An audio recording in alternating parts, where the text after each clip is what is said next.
All right. Good morning, Doug. So much has happened since we last talked. It's been about 10 days. I'm just going to highlight some of the many changes that have happened and a couple of the trends that we see accelerating and get your feedback on them. First of all, we have an acceleration, it seems like, provocations in the Middle East with Israel bombing the consulate of Iran and also drone strikes on aid workers in Gaza. We have some biomedical stuff popping up again. Apparently, bird flu emerging in Texas and the cattle herd there. And apparently, one person's been transferred. One person has it at this point. Also, Kunstler, who we're big fans of, he had a podcast with this Belgium virologist, Geert van den Bosch, I think his name is, who basically paints a really dire picture of what might happen with those who are vaccinated. We have the terrorist attack in Russia, which the US immediately attributed to ISIS. We have the Key Bridge collapse in Baltimore. We have the US debt out of control, which has been, of course, just accelerating this entire time. A new bill was passed since last we spoke to spend more money. We've got the migration problem. We've got the election around the corner. What should people be what does all this mean, I guess? What's your take on all these different things happening at once? Well, I'm thinking that the theme song in back of all of this, uh, we ought to change it for the moment from Street Fighting Man. That'll be better as a theme song later. The Stones Street Fighting Man can use that later this summer. But right about now, we can use Billy Joel's uh, We Didn't Start the Fire, if you recall that song, where he's enumerating all the things that have been happening in the 60s and so forth. Great song. I'm a big fan of Billy Joel, just like I am of the Rolling Stones. So yeah, it's pretty much like that. And this is only the last 10 days. Forget about what Billy Joel was talking about the last 20 years. I So know. it's all kind of accelerating. It's you watch all these things happen, and it's when you put them all together in this short time frame, and there's much more to come. We're just, this is just the encore that we're looking at.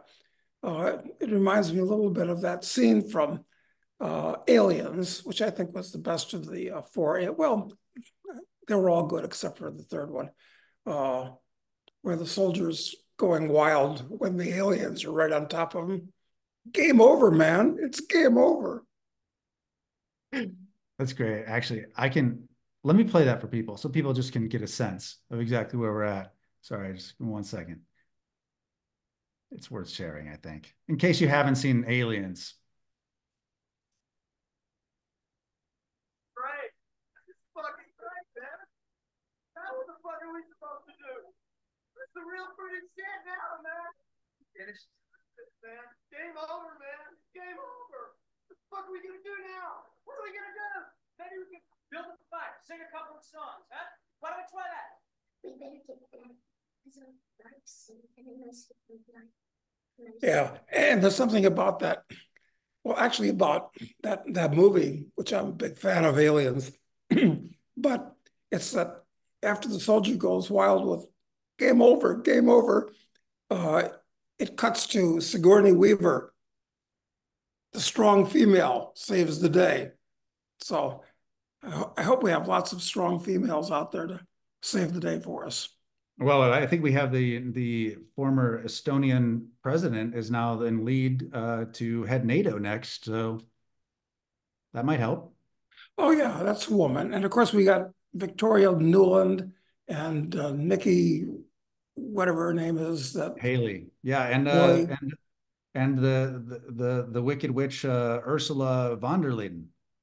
Yeah, and we got who's that short fat woman that's the Secretary of the Treasury, Janet Janet Yellen, Yellen, yeah. the one that should be slicing pastrami in back of a counter in a deli. Yeah, so we got lots of strong women to bail us out. Now the game over, man, game over. Well, some of the specific things within all this, are there any of the major events that we talked about that you have a particular take on, whether it be let's like the terrorist attack and the theater in Russia. What was your thoughts on that? Yeah, well, what do we know about that? First of all we know is what's released in the news.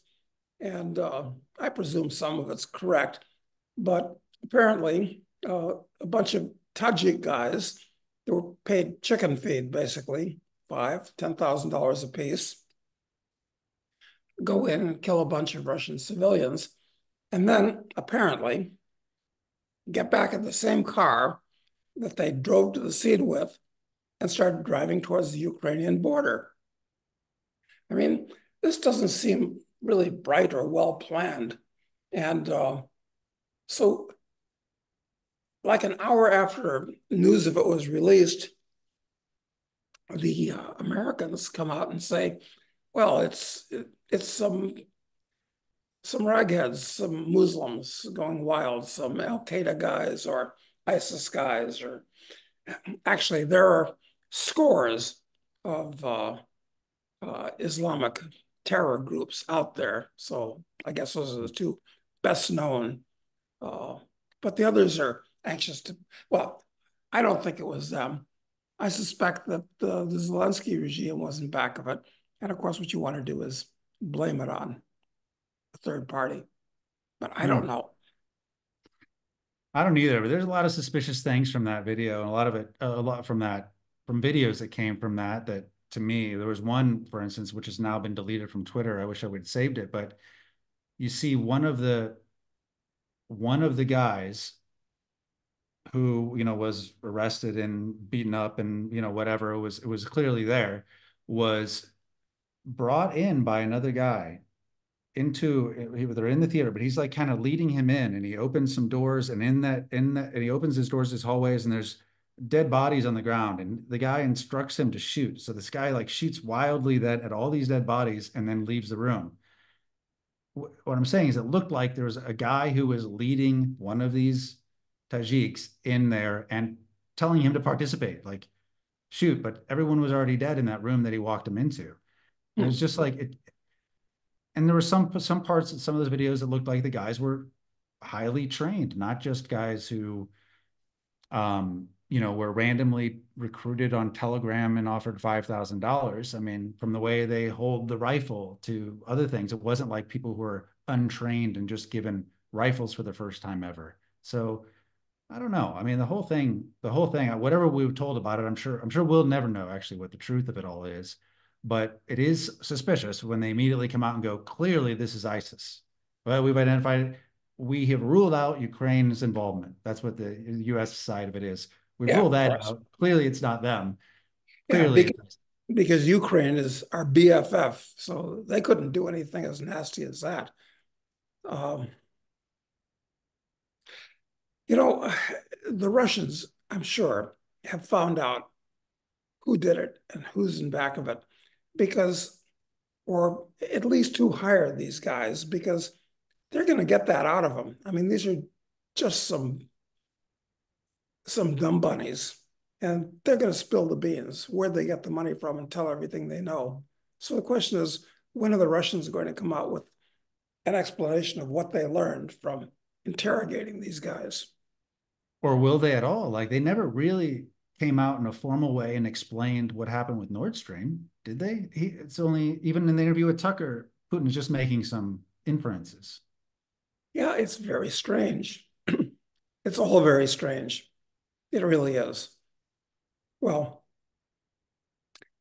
I mean, how long are the Russians going to take this lying down, as it were? Yeah, it doesn't. Well, it seems like there's been a change of tone already.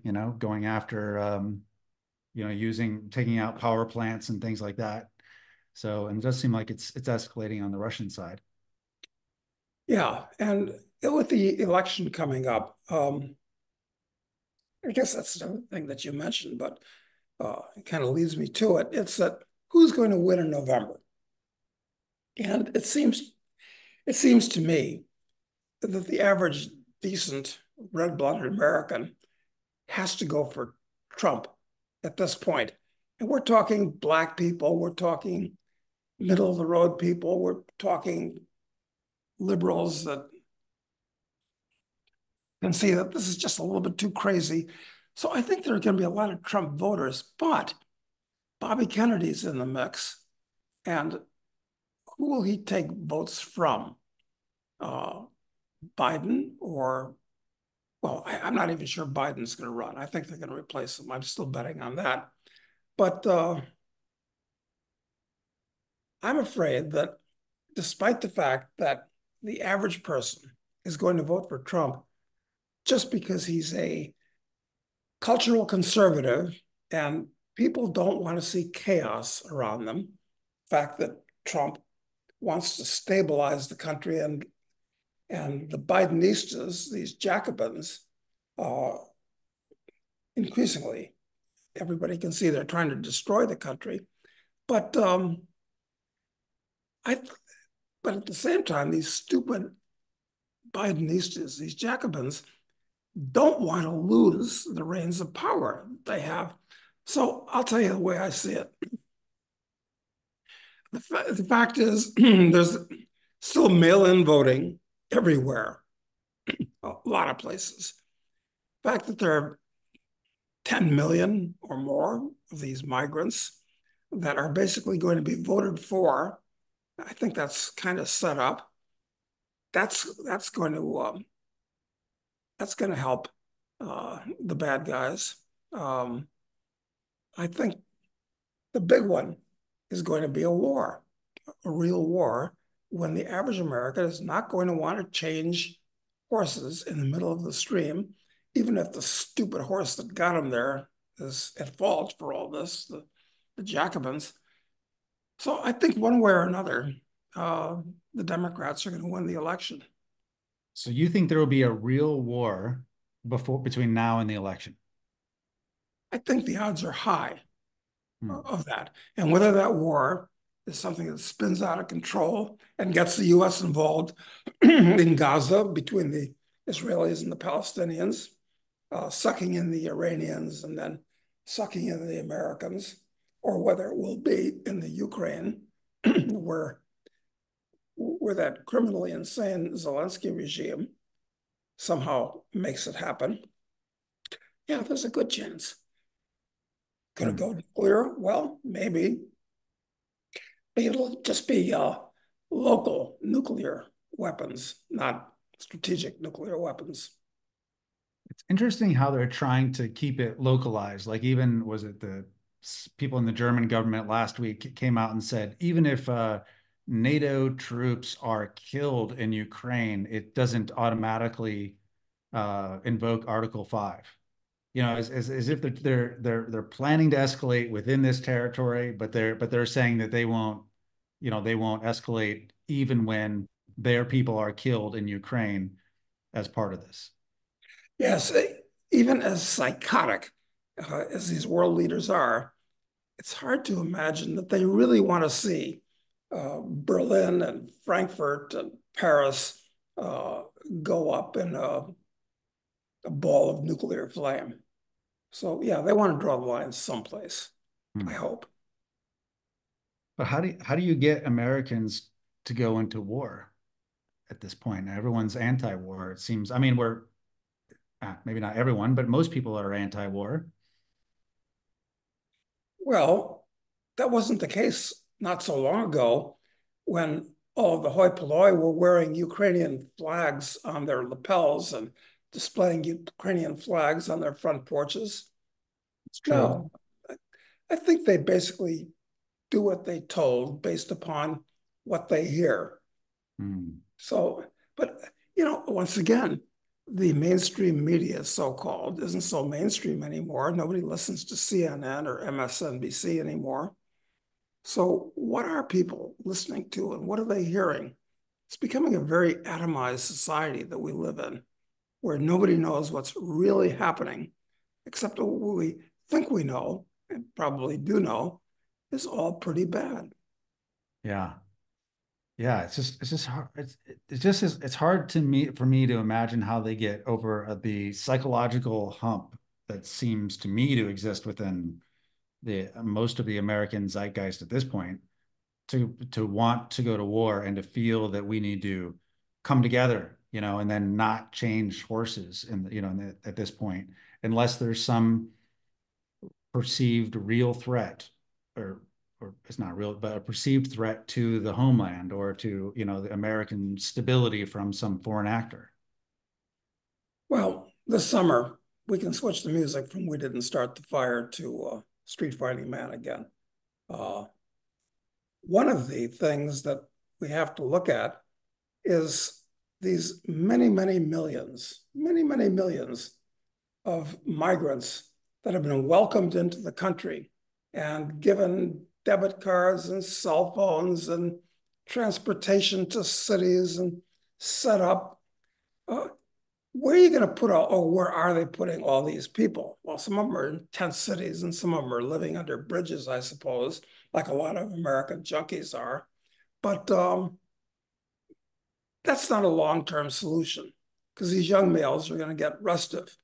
So the meme is being circulated, and it may be a correct meme, that the reason that BlackRock bought all these cheap houses is to rent them to the US government to provide a solution to where to put these migrants.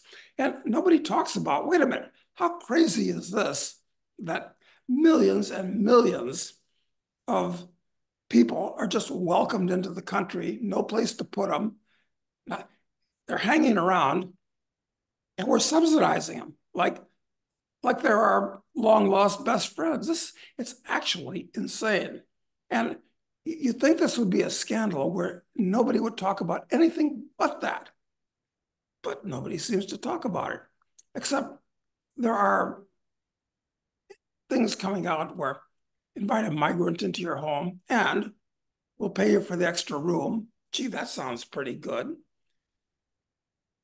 Yeah, I think the reason that there's not any institutional pushback from any party, any institution, is that most of the institutions are in on the grift in some way. I think we've talked about before that in Denver, there are, faith-based organizations, for instance, that have opened up their gymnasiums and now provide a shelter for people. But of course, they're paid for it, on a per diem rate, which is actually, frankly, a lot more profitable than the tithing of their own parishioners. So they're only, they aren't pushing back is that it's bad for the community. They're pushing back and saying we need more resources. We need more resources.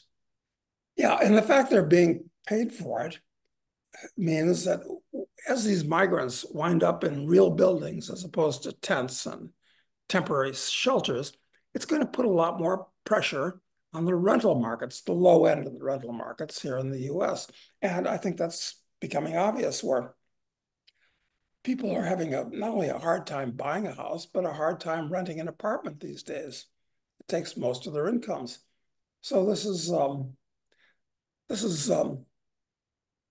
one extra tentacle of the squid reaching out and strangling the deplorables, so-called. Do you think that I mean, people say that this whole migration thing really is all about trying to rig the election to set up so it's, at least that's what some Republicans say, so that the country is forever in the control of Democrats because you've all through the demographics. I mean, certainly you can see how that's going to benefit them. If nothing else, even if you're not assuming that illegals are going to vote, it certainly affects the census and then changes the makeup of the House and all of that. So it would really give control to whatever party can these people represent, I guess. But it seems insane that that would be the only motivation, to maintain power, destroy really the fundamentals of the country, just so that the political party can retain power. Is that a plausible explanation to you? Yeah, it really is odd. You'd think that even stupid or evil people would realize, we've got a pretty good thing going here in the United States where we all, as individuals, get to live as good as kings did before the Industrial Revolution. Do we really want to upset the apple cart so badly that we stand to destroy all of this? Well, that's a good question. But It's like other mass hysterias in the past. Uh, Anything from the witch mania uh, in the 1690s in Salem, where everybody just went crazy together, or like the end of the French Revolution when 30,000 people were guillotined and the whole country just went crazy altogether. I think there are a lot of examples of this happening. It's like, for that matter, when the Nazis took over in Germany in 1933. I mean, it went from an unstable situation with street fights between the Nazis and the communists and other parties to all of a sudden, everybody went into lockstep in back of Hitler. That was kind Hmm. of stupid. They should have realized that there was trouble coming from other countries, but they didn't. So I think we're looking at a mass psychosis, actually. Hmm. We're A doing mass, it to ourselves. kind of a quiet mass psychosis where we're sleepwalking at the same time. Because the average American, who I presume doesn't like any of this stuff, is not out in the streets demonstrating with placards. It's just the crazy people, that want all these things that are out in the streets demonstrating with placards. But your average suburbanite is not. Well, it's hard to demonstrate when you have a house in the suburbs and you have to take a car to wherever you're going to demonstrate. Right. And there's also just doesn't even feel like it would make any difference because no one's, it's not like if you voice a concern or you point out an obvious problem that people are taking that problem seriously. I mean, like it's all, I don't know, it all falls on deaf ears anyway, doesn't it? Well, and the Canadian truckers learned that you really better not do that if you care about your own bank account and your own job and so forth. And of course, all over Canada now and Europe, there are laws that have been passed, not just contemplated, but and enforced, where you really can't say things that are anti-government or I mean, the wrong people are in control and they like being in control and they think they're right. So, look, I've been saying this for years when people say, oh, there'll be a reaction against it. Don't worry. It's just, no, well, yeah, I'm sure there will. But the trend is still in motion and the trend is still accelerating and building momentum. So, I think there's good reason to be afraid. Hmm. So of all these problems that are happening, we got the migration, we've got this, you look at the Key Bridge collapse in Baltimore, it looks like a sign of like the competency crisis, if nothing else. Like it's people like these accidents sort of happen more and more. I mean, all the problems with all the Boeing planes you see now. I mean, just like things don't function properly. It looks like a competency crisis. So you have the competency crisis. You've got these biomedical concerns or fears, which real or stoked. Imaginary. I don't know. Got all these war issues. You got the debt. You got this election coming up. Which of these concerns you the most? Which do you think is the biggest problem?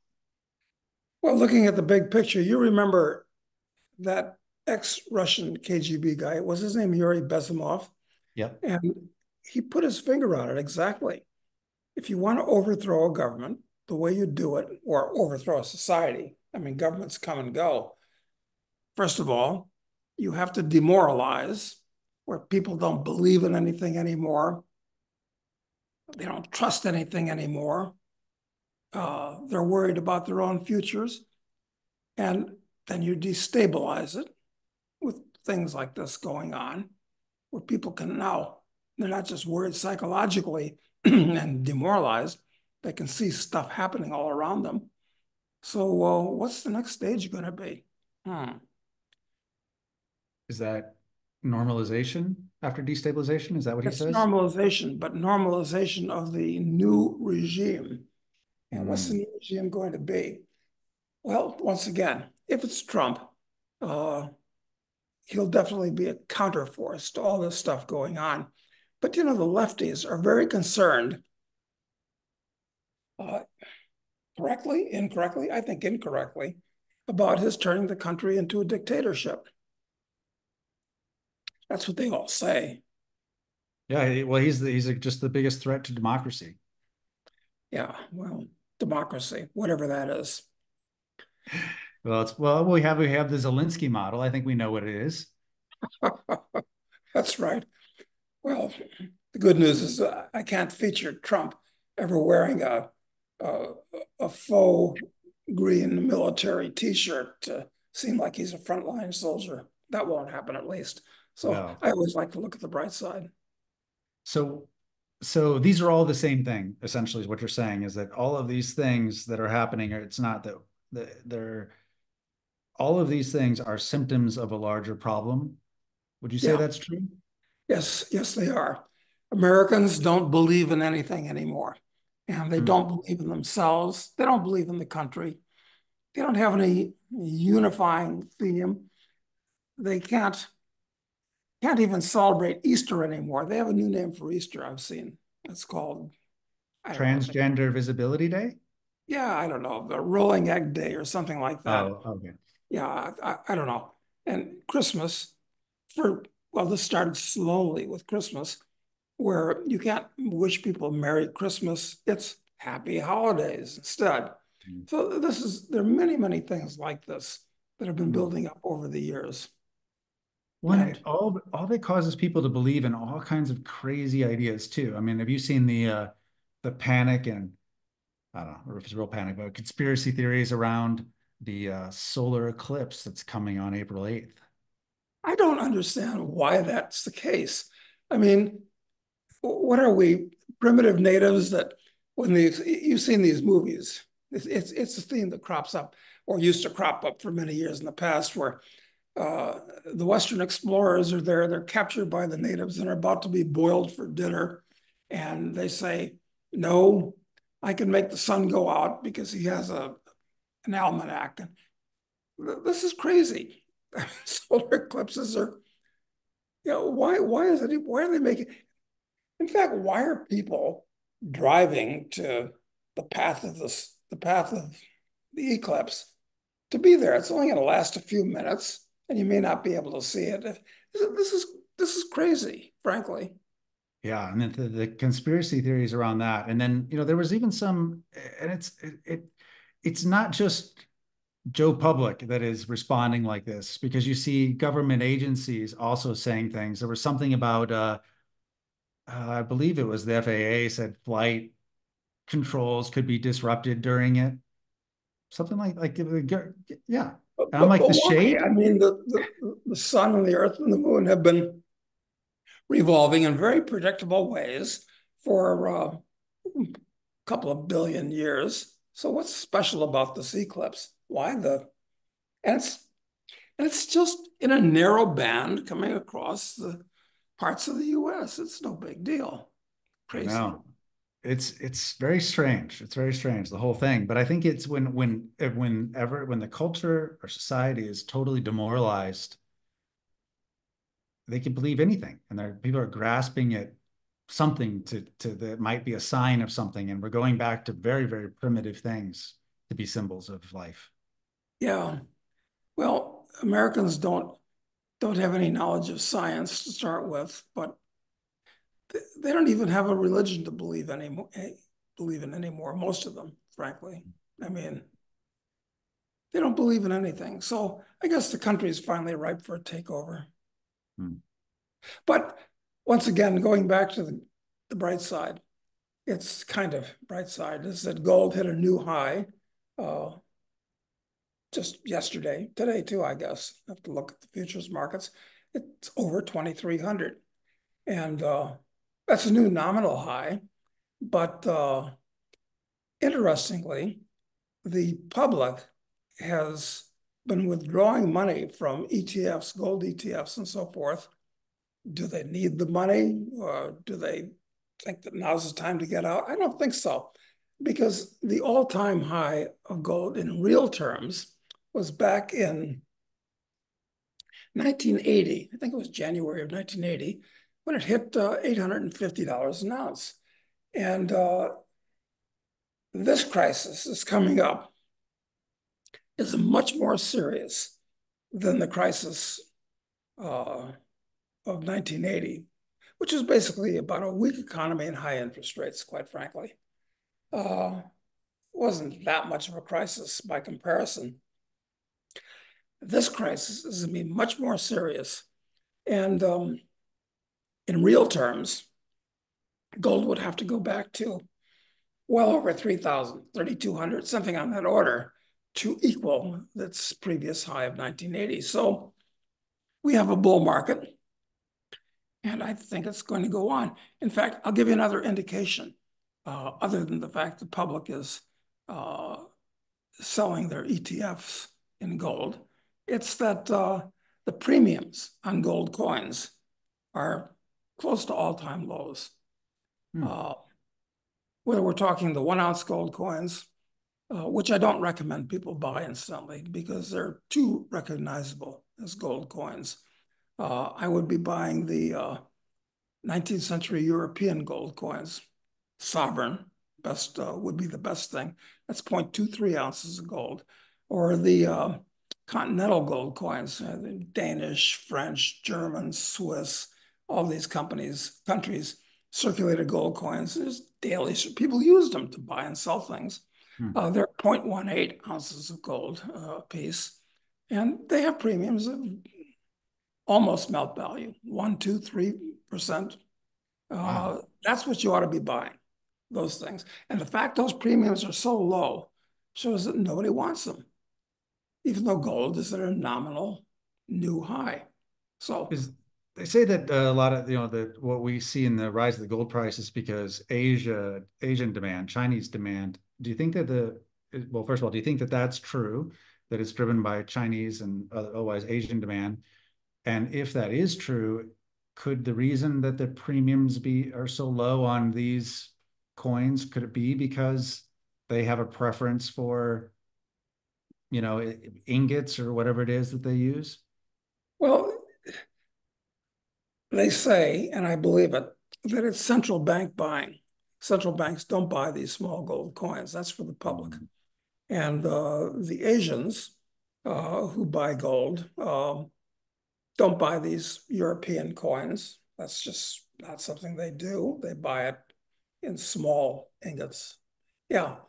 Um, there's a statistic that I saw the other day, and I believe it's true, that the top 1% of the country economically, the elite, um, own 1/3 of everything in the country. Well, okay, that's kind of lopsided, but more interesting is that the bottom 50% of the country only owns 2%. Now, could that possibly be? That is incredibly lopsided. It must be that, well, this has to do with what they've been saying, where the average guy, if he's hit with a bill for $500, he's got to borrow money somehow to pay it. They need to buy some gold if they can. Yeah, you should be buying gold and putting it away. And when you take over your paycheck or whatever it is, however you're compensated, put away at least 10%. Well, maybe put away 50%. Pretend you're a Chinese peasant, quite frankly, and buy gold with it. And frankly, as a speculative vehicle, silver is probably better at this point. Hmm. Okay. You said you wanted to talked about the idea before of that the importance of having a crib outside of your home country. You said you wanted to talk about that a little bit today too. Yeah, we've been talking about that here, and I've been talking about it for many, many years, where your major risk in the world today, economic and financial risks are huge. They're gigantic. But actually, your biggest risk is the one that nobody's paying attention to. It's the political risk. It's your government. So you have to diversify politically. And the best way to do that, other than getting a significant portion of your money out of the country, which is hard to do incidentally, not because it's illegal to take it out, but it's hard to find a foreign financial institution that will take your account. They don't want your account if you're an American. It's way too risky and too much trouble. So this is why you want permanent residence officially in a foreign country. And if you're in a financial position to, and if you're not, shame on you, you should be, to buy some kind of a crib in a country you like. And Argentina is the perfect country right now, Mm. at least for the next 4 years while Milei is in office. Because I think Argentina is going to become very prosperous, unless Mm. something very bad happens to Malay. Well, and I'd say having a crib outside of your home country is actually a idea that Argentines have followed for decades, right? Like they're wealthy. That's right. Exactly. Exactly. Smart Argentines got their money and themselves out of the country during the Peronist years. And I think they're going to start moving back into the country right now, which is going Well, to, and it insulated many of them so they could maintain a high standard of living in Argentina by always having the option of going to Uruguay and assets in Uruguay or assets in Miami and accounts in Miami, right?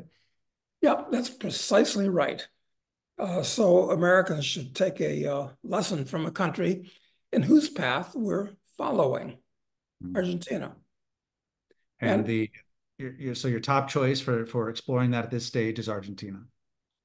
well, I think so, because we've covered this and I've written about this a lot in years in the past, looking at which country to go to, which is the best place to have a second home, to get a second citizenship, so forth.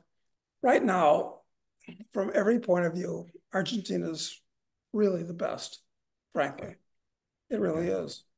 So I'm glad to have been proven long-term right about something, although it was a risky bet, I do admit. Very risky, especially for you personally. For sure. All Well, right. if Good. I Is there talk the talk, I also like to walk the walk, and that's what I've done. You certainly have. Is there okay, so any other thing that you wanted us to cover today? I don't know. Okay.